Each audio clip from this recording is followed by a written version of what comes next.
Good morning. Today we are talking about the fact that ECL was denied medical care even before he came back to active politics. And this wasn't fair. This was not right. And some people are saying, but why are you still talking about this thing when we are supposed to move on? This is why we are not moving on, because people don't understand reconciliation. 2 years ago, 2 years ago, on this same broadcast, we advised President HH to reconcile with President Lungu. You see? I'm going to put the link in the description for people to see, because when we say things sometimes, people think we are just bitter, we are just not happy, or we did this or we did that. No. You can see for yourself that 2 years ago on this same broadcast, we advised President Hakainde Hichilema to reconcile with President Lungu. Our advice fell into deaf ears. And we are where we are now, with the impulse of the few of the barrio. If they had listened to us at that time, we were not going to be where we are now. And people like to say, oh, but what is the way forward? The way forward, you see, there is no shortcut in these things. For example, you cannot bulldoze other people's feelings just because you won elections. If you really want to reconcile, you have to be genuine. You have to come to the table with a genuine heart. You cannot act like you are right all the time, or like, you know, what I'm trying to make people understand is that you cannot dictate how other people feel. For example, if I feel hurt, you cannot dismiss my feelings and expect that we are going to reconcile. You cannot say, oh, you are a man, you can't feel like this, oh, yeah, no. And then after that, you still expect me to reconcile with you. It doesn't work like that. Have you seen? I would advise that, I'm going to put the link in the description of the video 2 years ago, which we advised how reconciliation can take place. You see? And this is why I keep coming back and saying, listen, we told you, but look what is happening now. You see? For example,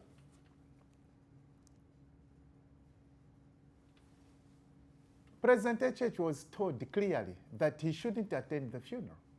Have you seen? And what is wrong in not attending the funeral?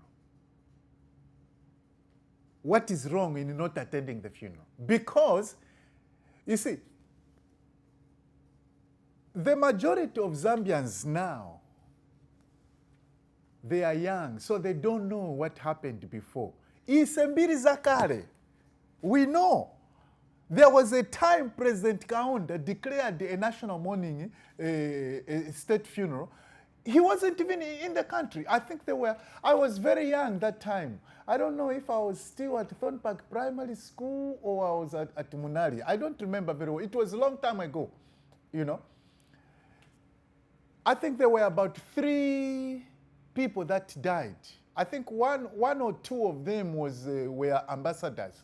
I think it's a long time ago. I was very young that time.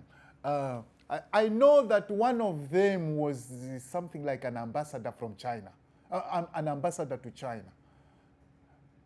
And all those 3 funerals came to Zambia almost at the same time, and President Kaunda was not even in the country. I think he was in Europe, somewhere like Austria or something like that. It's a long time ago. I was still very young. You know, I was very young that time. You know, I think I was still in primary school. You see? So when we say about precedences, you see, this is why I'm against these precedences. Because these precedences, they are just being used when it is convenient for other people. When it is not convenient for them, they don't use them. They will tell you that it's not the law.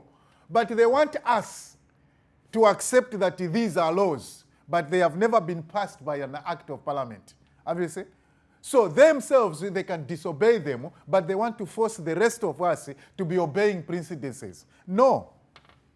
We say no to that. Have you seen? President HH is not the first president to be stopped from coming to attend a funeral. Imwe ma Gen Z, imwe ma 2000, ndimwe simuziva. Isembiri zakale, we know. The time that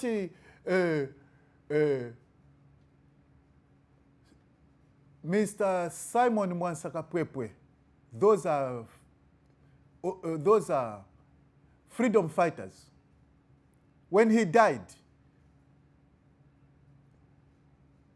the family of Mr. Mwansakapwepwe told President Kaunda not to attend the funeral. And he didn't attend the funeral. So nikusegulanko niche mutu imwe ma pressingers imwe mine muganiza kalikonse nikusupporta. If President HH had stayed away from this funeral, all these things were not going to happen. Even maybe the money we are paying, Zambia is paying for legal fees in South Africa, we should have maybe used that money to pay civil servants who are not yet paid. They have got families. You see? But we are using that money paying for legal fees when we don't even need those legal battles. Have you seen? The thing was that just for President Akande Chilema to stay away. You see, it's not a crime for the president not to attend a funeral. It's not a crime. It's not breaking any law.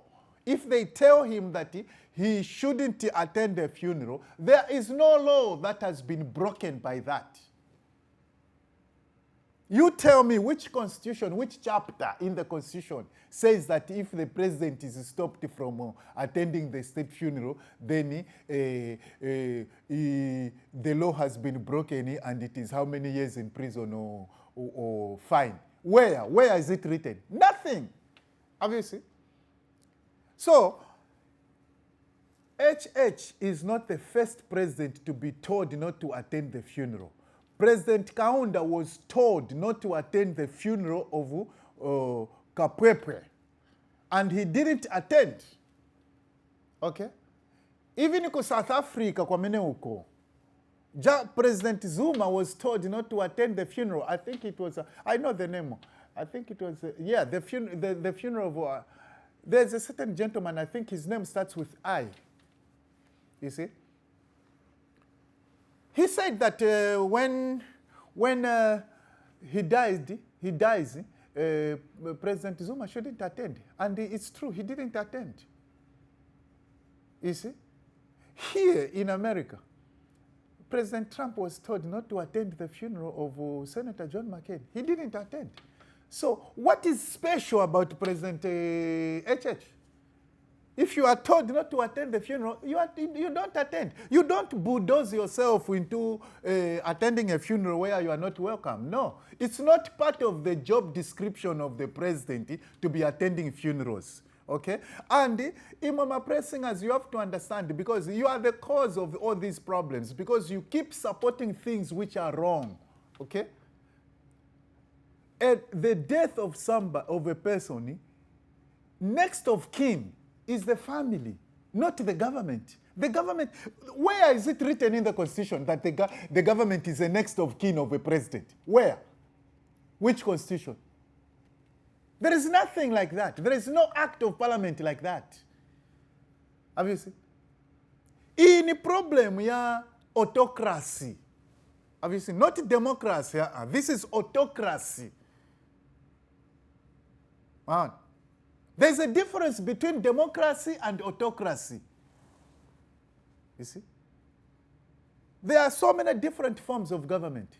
Okay? This is autocracy, whereby you want other people to be following precedences. Eh? How about him, President HH, not living in State House? Isn't that a precedence that all the other presidents have been living in State House, and only him has decided not to live there? It is a tradition, whatever you want to call it, it is a tradition for Zambian presidents to live in State House, or it is a precedence of Zambian president to live in State House. But why hasn't he not lived there? And Mama pressing as you are busy clapping. You are the one who is misleading the president because you keep supporting him even when he's wrong. And some of us who are speaking out, you begin to fight us like we are not patriotic. No.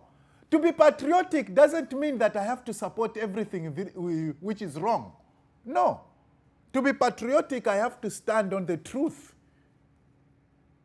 That's what it means to be patriotic. For example, President Lungu was denied medical treatment even when he had his full benefits. Before he came back to active politics, he was still denied to travel for medical treatment. Are you telling me that we should just be clapping? Because they won elections. Winning elections means that you can't make a mistake, or you become infallible.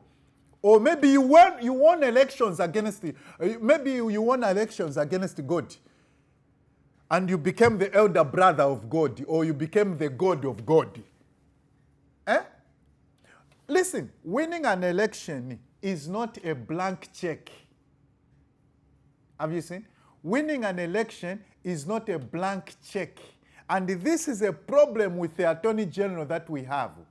The Attorney General, in my view, I believe that the Attorney General is the biggest problem. Because he is not telling the president what he can do and what he cannot do. You see? All he's doing is doing whatever the president wants to do, wants to be done. Have you seen? That's what he's doing. But that's not supposed to be like that. The Attorney General is supposed to guide the president in terms of law. If he wants to do something, and if that something is not backed by the Constitution, the Attorney General is supposed to advise the President that, Mr. President, the law doesn't allow you to do that. Have you seen? Now, if the President insists on doing something when he has been advised, then we know that the President is on his own. Okay? The President is on his own. But in this case, it's not like that, because the Attorney General is the one who is coming to the national television and begin to question the family that why should the president not attend the funeral? Why? Tell us why. Attorney General, the family is not answerable to you. You are not part of the family. The government is not part of the family. The government is not the next of kin.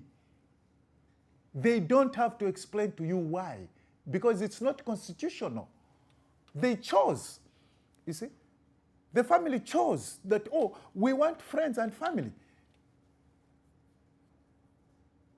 It doesn't mean that when you become the president or when you become the Attorney General, you have to be on top of everybody. No. There is no law in Zambia that says that the next of kin of a former president is a government. No.